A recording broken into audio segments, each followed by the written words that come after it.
Yuzlab bilan foydalanishni o'rganamiz. Mana Play Marketga ham kirib oldik. Endi kiramizda yozamiz. WireGuard deb yozamiz oldin.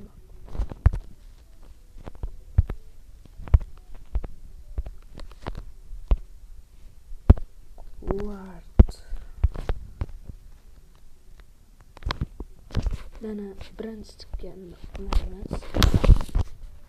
Keyin buni o'chirib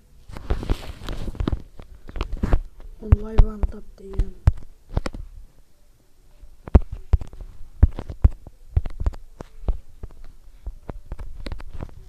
mana shunaqa qilib yozamizda. Mana 4-chi turibdi. Mana shuni olamiz.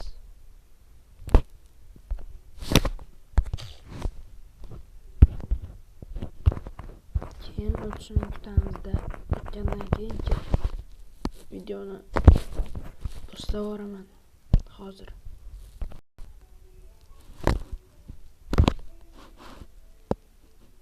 Mana sizlar o'tirib ham oldik. Endi birinchi onlayn bankga kiramiz.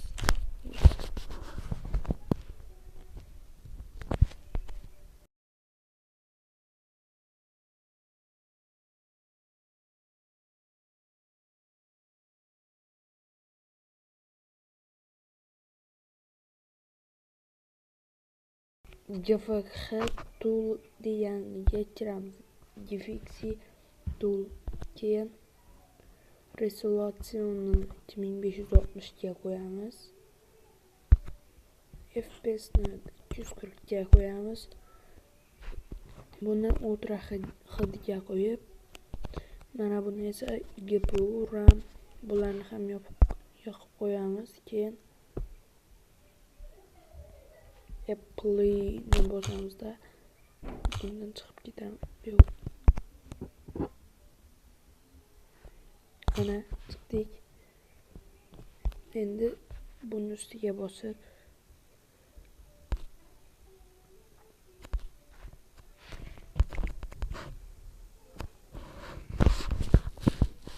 WireGuardga kiramizda.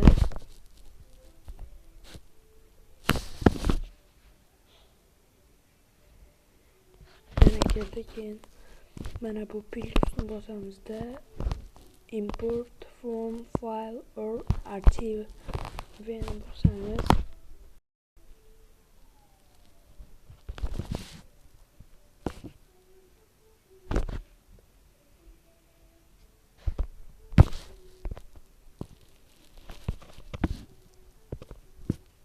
Bu yerda sizlar yuklab olgan VPN'lar turadi. Mana yuklab olgan VPN'larim.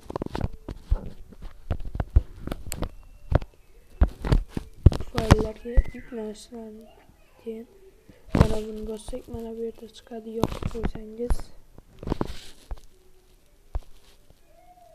mana VPN'larni shunday qilib yoqasiz. Do'stlar, yana VPN'larni qayerdan yuklaymiz desanglar, mana shular men kanalimga kirasizlarda mana shularni yuklayverasizlar. Yuklab olib, mana buni ustiga bossanglar, o'zi fayllarga yuklab qo'yadi. Keyin bemalol VPN'larni ishlataverasizlar.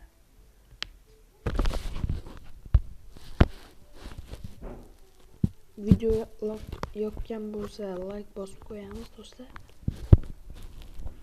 Mana ilib oldim meniki. Endi do'stlar, hammaga xayr.